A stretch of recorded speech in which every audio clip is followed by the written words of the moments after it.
Everybody, it's Jason with Parallel Reality coming back with you today with an article from the Daily Wire, and it's from June 25th, and I don't think this is going to be much of a surprise to anybody. It's also going to make you think, like, have you guys not learned your lesson yet? And the answer is, of course they haven't, because it says Hamas is preparing attacks on American contractors helping distribute aid in Gaza. And you can see they're already attacking some of the aid distribution points and then blaming it on Israel when people get killed. And then Israel puts out the video after the lie has gone around the world and is like, look, it's not us. We didn't do anything. And everyone, of course, blames Israel. But subheading here says Hamas is threatening violence to humanitarian workers, which includes Americans, a senior Trump administration official said. So let's go ahead and dive right in. It says Hamas is surveilling and preparing to attack American contractors working for the U.S.-backed Gaza Humanitarian Foundation, according to a source familiar with the group's operations. It says a senior Trump administration official confirmed that threats from Hamas against the contractors are a growing concern. It says while the GHF has so far provided upwards of 40 million meals, Hamas is threatening violence, this time to humanitarian workers, which includes Americans, at the GHF sites themselves, the official told the Daily Wire. Well, if they kill any Americans, like, for this, not, like the whole October 7th thing, well, I guess we're just going to have to carpet bomb the place. I mean, what else do you do? They're just not learning their lesson.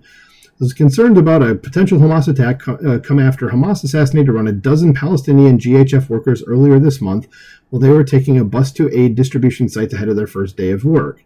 Seriously injured survivors were reportedly denied treatment at Nasser Hospital, according to GHF. So, a bunch of good people there. As the senior official warned that Hamas should be careful not to miscalculate. And keep in mind that, the left is cheering for these people. Okay, these are the protests you see out in the street. These are the people that they want to win, or the people just killing innocent aid workers. Says this administration remains laser focused on Gaza despite other events in the region, the senior official added. Says GHF has been tasked with implementing President Donald Trump's Gaza Aid Initiative, designed to ensure that humanitarian assistance reaches Gazan civilians while preventing Hamas from seizing supplies, a problem that has persisted since the war began following the group's October 7, 2023 massacre. Since it began operating on May 26th, GHF has delivered more than 43 million meals at its 4 distribution sites. Well, that's great, though. It says the sites, which have workers present around the clock, are staffed by Gazans distributing aid, along with American contractors who handle security. While the Israel Defense Forces are not directly involved in the operations, they remain stationed within half a mile to respond quickly in the event of an attack or security threat. It says according to the sources, several suspicious men have routinely visited GHF's distribution sites without taking food, and instead appear to be monitoring GHF workers and their security systems. The sources believe that the military-aged men are part of Hamas and enter the sites to size up GHF security, weapons, and fighting positions. Hamas has recently issued threats against American contractors indirectly, using intermediaries including some of the Gazan workers. Sources say there is growing concern that Hamas could employ suicide bombing tactics to target both Gazans collecting food and the American contractors on site. Individuals entering the aid distribution centers are not subject to security screenings due to food urgency levels and often come within meters of the American personnel. The American security contractors do not have the authority to detain the suspicious men for questioning and do not share information with the IDF about the suspected Hamas members. Well, can we give them the authority? It sounds like something we may want to look into at the very least. It says Hamas has routinely, publicly and privately threatened humanitarian workers at the site and people seeking aid, calling them collaborators, coordinating in the enemy's schemes.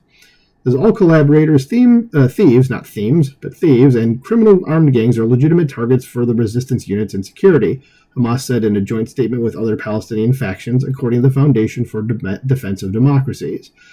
Hamas views GHF as a threat to its control, a source familiar with GHF's operations said. GHF's secure delivery model prevents Hamas from diverting, taxing, or controlling aid.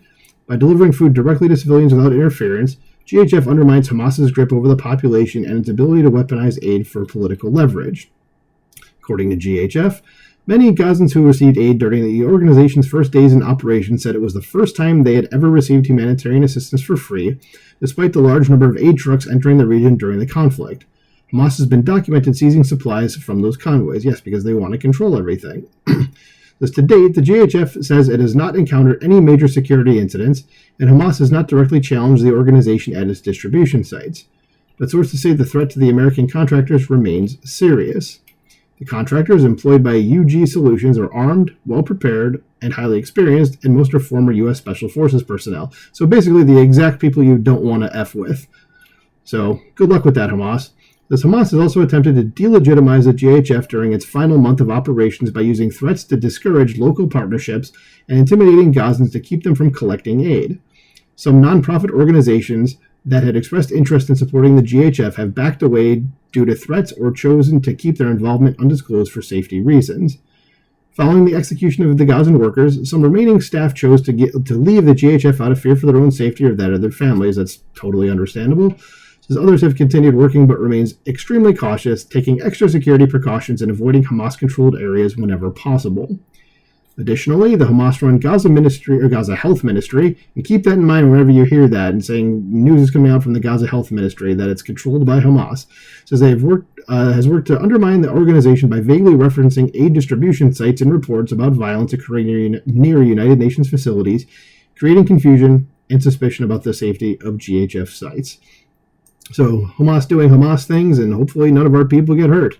But there you go. So what do you think about this? Let me know in the comments below. Please like, share, and subscribe, and I will talk to you soon. Bye.